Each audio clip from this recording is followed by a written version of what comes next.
Ernest House. Wow. Thank you so much. Karin, thank you so much. I don't know how anybody would follow that last presentation. What an amazing example of just support. You know, I've been on the road for the last week and a half for various events and conferences, and I do a lot of speaking to a lot of different groups around Colorado and throughout the U.S. And this specific trip started a couple days ago for Indigenous Peoples Day.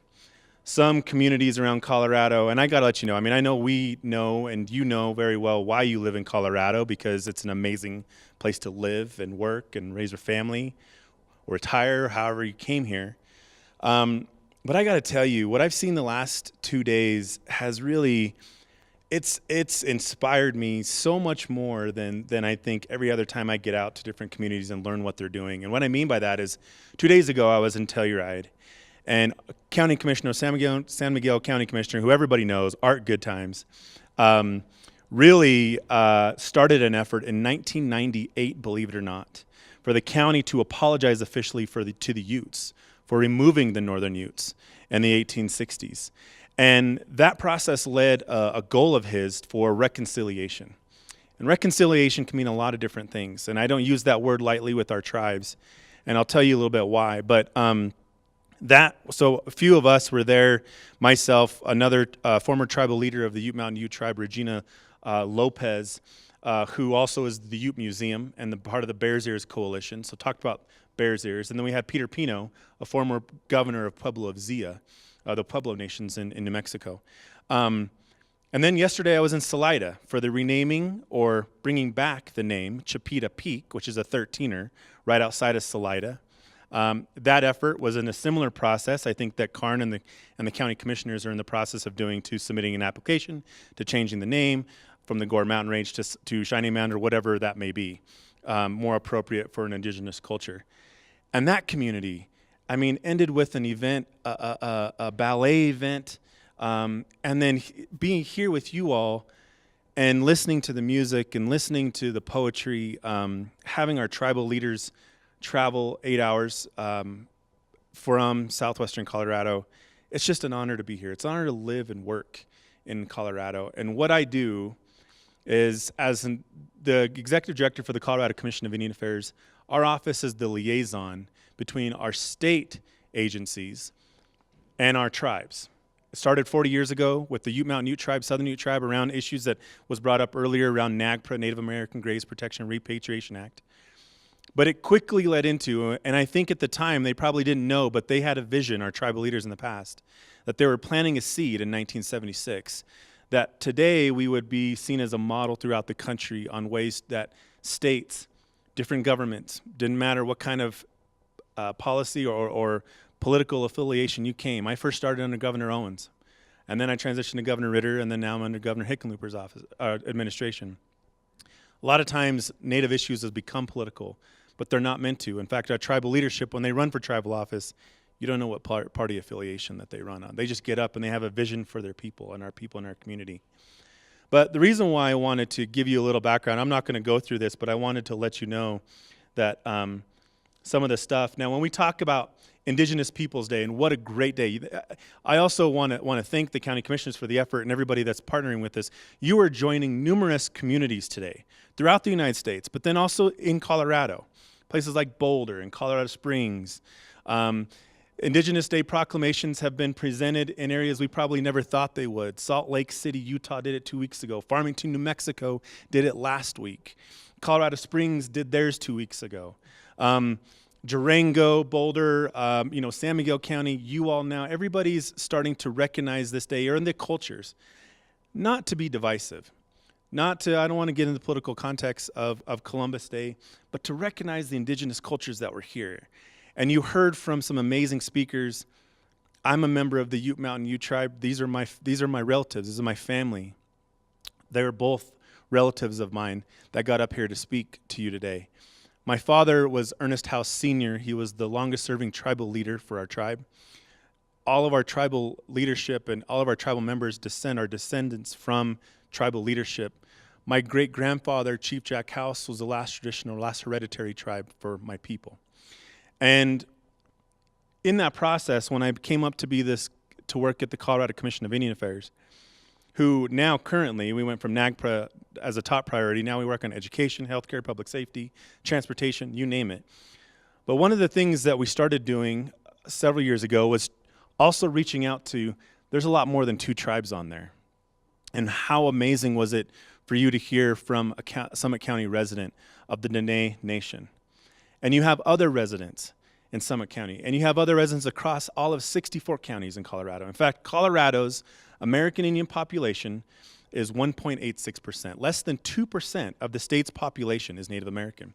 So a lot of people a couple years ago are asking me, you know what, why haven't we heard of Indigenous Peoples Day before? And I would hear this time of the year, I'd get all kinds of, because if you've been in Denver last weekend over the years, you've seen clashes of different groups come, and I would always get phone calls from people angry and yelling at me saying, well, you Indians haven't told us about this issue before. Why haven't you brought this up in 2002? Or where were you out in 1978? Or where was this issue a long time ago?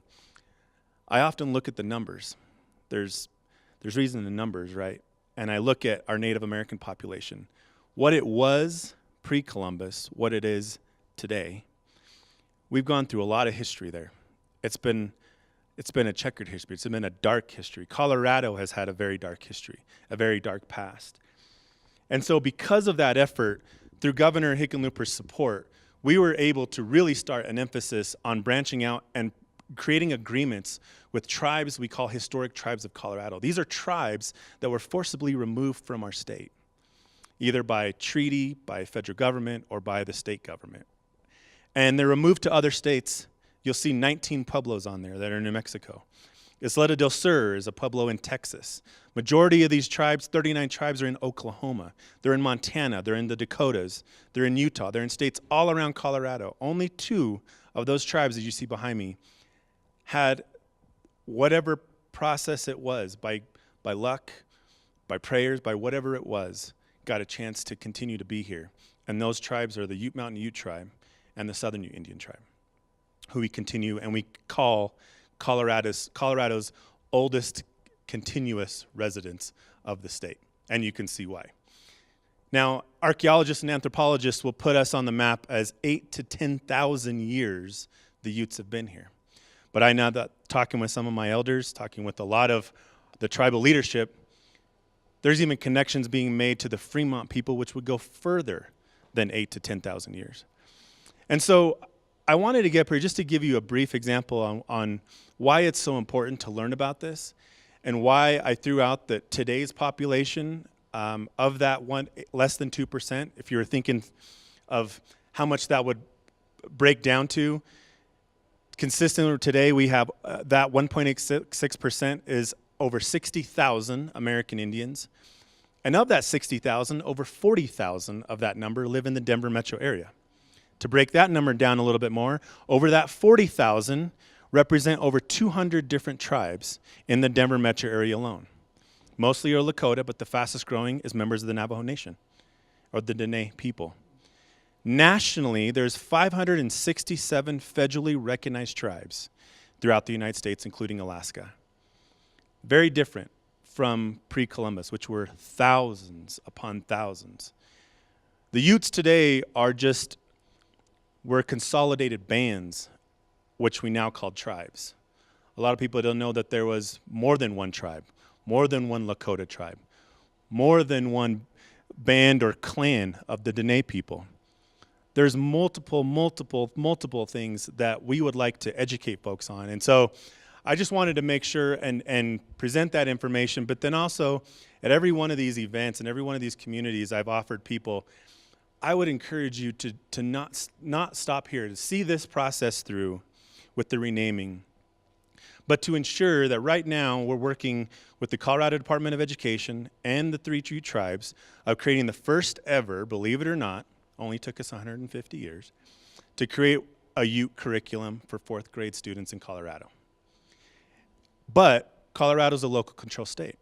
Our school district, your school district, all the other school districts require and they approve what curriculum is going to be taught in the local schools.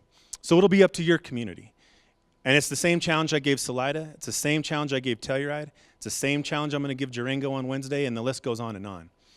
That these stories that you've heard today, these trails, these connection to the outdoors, the reason what brought you here, there was a moment where I was listening to my relative, my elder, Betty Howe, when she was speaking Ute.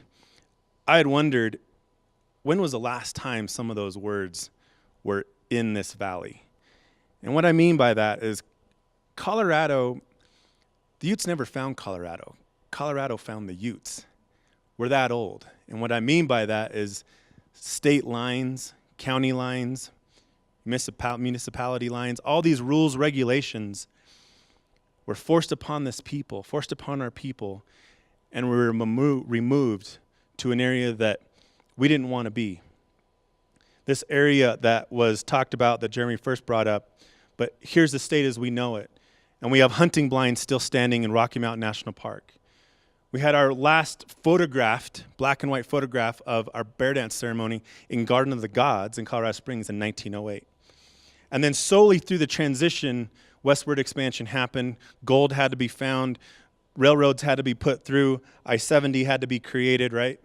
Which, thanks to the Utes, I-70, Ute Pass, all these mountains. I think CDOT should give us a little recognition for that as well.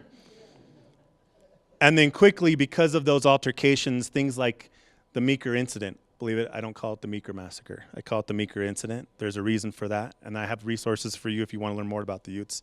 To the Ute Strip. Our elders said in 40 years, the Utes lost Colorado. 40 years. From the moment of increased westward expansion to where we reside today. The blue outline is my reservation, the Ute Mountain Ute Tribe, where these tribal members traveled from today. Toyac, Colorado is right there on the Four Corners. In fact, if you stand at the Four Corners Monument, you're actually on tribal land. You're not on state land. You're not on federal land. The Colorado portion is the Ute Mountain Tribe. Utah, New Mexico, and Arizona is on Navajo Nation, believe it or not. The red is the Southern Ute Indian Tribe. And so if you go from Pagosa to Durango, you cross tribal land over a dozen times and you probably would never even know it.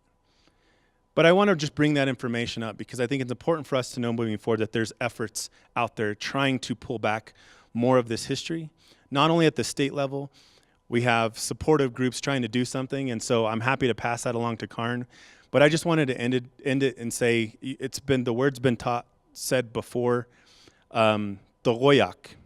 Now, our community where we're from, the hub, the center, capital, as you, I guess, would call it, of the Ute Mountain Tribe is in Colorado. It's Toyac. And for a lot of people who've never been there or just trying to pronounce it there, I just got an email just a minute ago saying, how do you pronounce Toyac? You know, phonetically trying to break that up. But Toyac is usually how we tell people. But Toyac means thank you in Ute. Toyac for inviting these Utes. Toyac for what your group is doing and what the county commissioner is trying to bring up. And I know that it's an ongoing conversation with what I was reading in today's paper here with what Aspen is doing around looking at the naming of Pitkin. So the effort's out there. It's not just Colorado, it's nationally. And I love it because it's through these efforts that are bringing more of our indigenous people that would love to say those words and sing those songs in Ute back to the water that is here in Lake Dillon, or back into the mountain peaks of Breckenridge to surrounding this valley, back into the dirt, because we believe that as Native people that that's still there. Those drums, that music, that different tribe that traveled through here, that survived those winters, they sang those, they gave those offerings so that they could get to the spring, so they could get to the summer, so they can see their kids grow up and have fruitful lives. Very much, I think, very similar why this community has brought you and your family to live here, to grow your family here. And so with that, I just want to thank you again, Togoyak, for the opportunity to be here, Togoyak for having us be a partner in this effort, whatever we can do.